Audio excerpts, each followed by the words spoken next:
Assalamualaikum warahmatullahi wabarakatuh. Teman-temanku yang hebat dan luar biasa, komunitas Rantunisha di seluruh Indonesia, para mahasiswa yang tentu saja hari ini menjadi hari yang sangat bahagia untuk merencanakan berbagai kegiatan, dan juga ini menjadi salah satu bagian upaya kita untuk terus merealisasikan berbagai ide dan gagasan kita.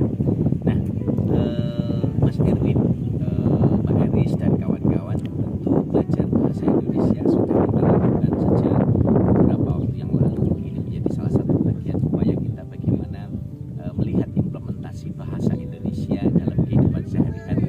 Nah, kita tentu melihat teman-teman selalu melakukan komunikasi dengan lawan tuturnya di mana saja, kapan saja, dengan siapa saja, dan dengan media apa saja. Nah, ini menjadi salah satu bagian upaya kita mengimplementasikan bahasa dalam segala situasi dan kondisi. Nah, oleh karena itu bahasa Indonesia yang sudah kita pelajari selama ini itu menjadi salah satu bagian upaya kita untuk memanfaatkan secara lisan dan secara tulis. Nah, kalau kita sudah melihat berbahasa secara lisan dan tulis ini, bisa kita tunjukkan bagaimana diri kita, strategi tutur kita, ini betul-betul mampu kita tunjukkan. Nah, teman-teman yang hebat dan luar biasa, kalau kita lihat implementasi bahasa di dalam kehidupan sehari-hari, kita bisa melihat bagaimana kita memanfaatkan bahasa di dalam situasi formal dan non formal.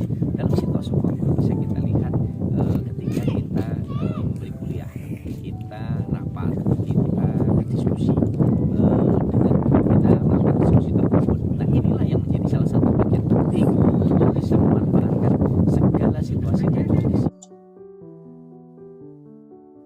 Selamat malam semuanya, ketemu lagi dengan saya Desi Carolina Saragi. Di sini kita akan membahas mengenai inovasi pembelajaran di abad 21. Di mana inovasi pembelajaran di abad 21, seorang guru atau dosen itu dituntut untuk mengetahui atau memahami media-media pembelajaran supaya mahasiswa atau mahasiswa bisa termotivasi. Karena dengan media pembelajaran, mahasiswa tersebut lebih memahami apa yang dijelaskan oleh seorang guru atau dosen tersebut. Nah, di sini kalau kita lihat ya, fungsi media pembelajaran itu antara lain media sebagai alat komunikasi guna lebih mengefektifkan proses belajar mengajar. Selanjutnya, media dalam rangka mencapai pendidikan. Selanjutnya, nilai atau manfaat media pendidikan dalam pengajaran. Selanjutnya, pemilihan dan penggunaan media pendidikan. Dan selanjutnya, media pendidikan dalam setiap mata pelajaran. Yang terakhir itu adalah usaha inovasi dalam media pendidikan. Nah, sehingga guru dan dosen itu harus lebih memanfaatkan atau lebih inovasi bagaimana proses pembelajaran atau media yang digunakan dalam pembelajaran di kelas itu bisa dimengerti oleh siswa atau mahasiswa sehingga mereka tertarik untuk belajar dan semangat mendengarkan apa yang diterangkan oleh guru dan dosen. Nah, itu pentingnya ya media pembelajaran itu bagi seorang dosen atau seorang guru untuk mengembangkan dalam kelas. Supaya apa? Guna untuk memberikan motivasi kepada siswa atau mahasiswa untuk mengetahui apa yang kita terangkan, apalagi dalam masa pandemi seperti ini, sehingga dosen itu dituntut untuk mengembangkan implementasi dengan baik itu media atau mode pembelajaran di dalam kelas tersebut. Kenapa saya katakan dengan demikian? Karena siswa tersebut atau mahasiswa tersebut mereka lebih semangat untuk mengikuti mata pembelajaran oleh dosen tersebut. Kenapa? Mereka lebih memahami apa yang mereka lihat dengan kasat mata mereka sendiri ya, dengan media pembelajaran tersebut. Karena dengan hanya kita mendengarkan secara ceramah tapi tidak ada media pembelajarannya, mereka lebih memahami itu bisa dihitung hanya sekitar 50%. Jadi dengan adanya alat media pembelajaran, mereka lebih bisa melihat, mendengarkan secara baik dan jelas apa yang disampaikan oleh si guru atau dosen tersebut. Nah, itu manfaatnya ya.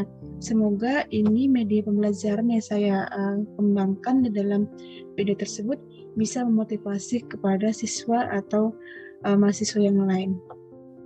Judul kita mengenai sejarah singkat kedudukan dan fungsi bahasa Indonesia. Ini merupakan pengantar awal mata kuliah bahasa Indonesia ya. Nah, selanjutnya ini prolognya. Arti bahasa. Bahasa apa yang Anda kuasai? Seberapa dekat Anda dengan bahasa Indonesia? Kalau kalian lihat di komputer kalian masing-masing atau di handphone kalian masing-masing, di situ banyak beragam bahasa. Ada bahasa Mandarin, ada bahasa Jepang, ada bahasa Arab, dan ada bahasa Rusia ya. Nah, atau bahasa Inggris. Nah, jelas di situ kalian berpikir, apa ya bahasa? Bahasa apa yang Anda kuasai? Seberapa dekat Anda dengan bahasa Indonesia? Tapi kalau kalian semenjak kecil, pasti kalian menggunakan bahasa ibu ya. Tapi kalau kalian tinggal di perkotaan seperti di Jakarta atau masih menggunakan bahasa Indonesia, berarti dari kecil kalian sudah mengetahui bahasa, sudah bisa berbicara dengan bahasa yang baik dan benar, otomatis kalian menggunakan bahasa Indonesia. Kecuali kalau dia tinggal di daerah kampung menggunakan bahasa daerah atau bahasa ibu. Baik, kita lanjut ya. Nah, di sini ada pengertian bahasa.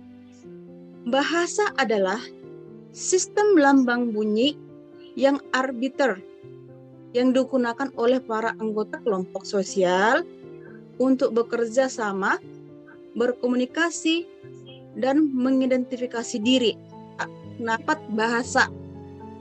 Sifat bahasa itu ada sistematik.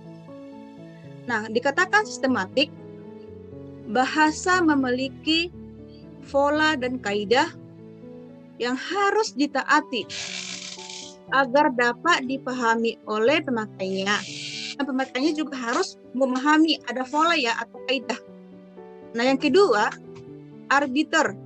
Nah, tadi sudah disebutkan arbiter itu adalah sukarela, mana suka ya. Karena unsur-unsur bahasa dipilih secara acak, tanpa dasar, tidak ada hubungan logis antara bunyi dan makna yang disimbolkannya. Bentuk dasar bahasa adalah ujaran, karena media bahasa terpenting adalah bunyi. Nah, bunyi kalau Bu Desi mengatakan memanggil kalian otomatis ada bunyi. Kalian mendengar atau kalian menyahut kalau Bu Desi panggil nama kalian. Selanjutnya, manusiawi. Ini karena bahasa menjadi berfungsi selama manusia yang memanfaatkannya, bukan makhluk lainnya.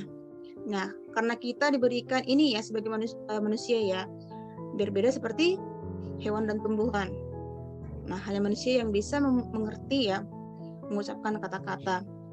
Oke, selanjutnya komunikatif. Karena fungsi bahasa adalah sebagai alat komunikasi atau alat penghubung antara anggota-anggota masyarakat. Bahasa. Secara umum, bahasa berfungsi sebagai alat komunikasi berkenan dengan berfungsi tersebut. Fungsi bahasa secara lebih rinci. Yang pertama, bahasa negara. Bahasa Indonesia ditetapkan sebagai bahasa negara sejak disahkannya Undang-Undang Dasar 1945. Pada pasal 36 dinyatakan bahwa bahasa negara adalah bahasa Indonesia. Bahasa Indonesia wajib digunakan dalam segala kondisi. Bahasa persatuan. Semenjak 267 jiwa penduduk dengan 718 bahasa daerah disatukan oleh satu bahasa persatuan. Contoh, orang Manado pergi ke Medan tidak perlu khawatir apabila tidak bisa menggunakan bahasa Batak. Artinya selanjutnya di sini bahasa pendidikan.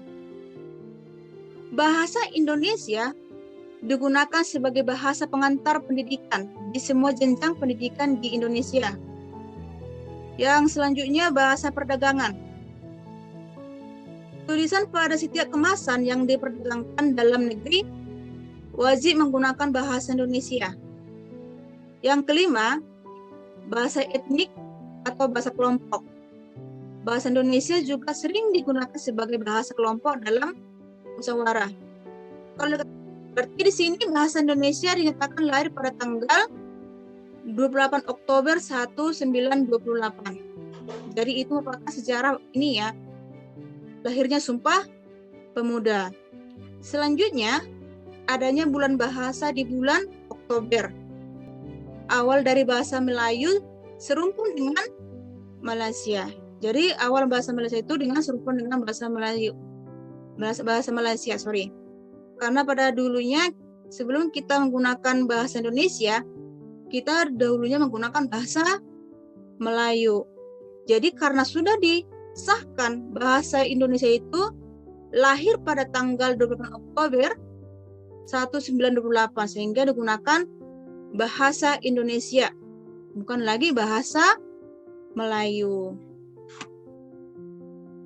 Baik, sampai di sini ada yang perlu dipertanyakan? Ada? Oke, kalau nggak ada, lanjut ya. Kedudukan bahasa Indonesia. Nah, pada bab beberapa dan pasal beberapa dalam Undang-Undang Dasar 1945, bahasa Indonesia dikukuhkan. Yang kedua, bagaimana bunyinya? Oke, kita lanjut bahas di sini ya. Yang pertama, kedudukan bahasa Indonesia. Pasal 36, bahasa negara adalah bahasa Indonesia. Yang kedua, kedudukan yang pertama bahasa Indonesia sebagai bahasa nasional. Dan yang selanjutnya, bahasa Indonesia sebagai bahasa negara. Ini kedudukan ya.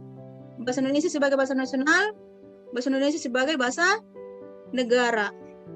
Selanjutnya, bahasa nasional bersumber pada Sumpah Pemuda. Jadi tadi sudah Ibu jelaskan ya. Tadi Sumpah Pemuda lahir pada tanggal berapa? 28 Oktober 1928. Lanjut.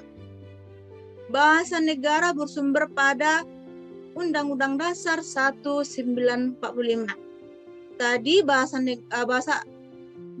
Indonesia menggunakan bahasa nasional, bahasa negara adalah bahasa Indonesia, itu tertuang dalam pasal 36. Sudah jelaskan tadi ya. Oke. Kita lanjut di sini. Bahasa Indonesia sebagai bahasa resmi. Pasal 25 ayat 3. Bahasa Indonesia sebagai bahasa resmi negara.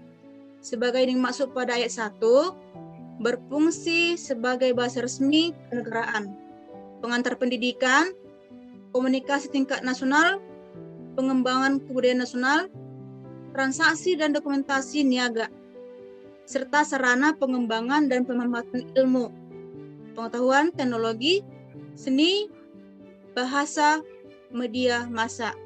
Nah, itu sudah tertuang dalam pasal 25 ya, ayat 3. Bahasa Indonesia sebagai bahasa resmi, bahasa Indonesia sebagai dokumentasi niaga, bahasa Indonesia sebagai pengetahuan, teknologi, seni, bahasa, dan media massa.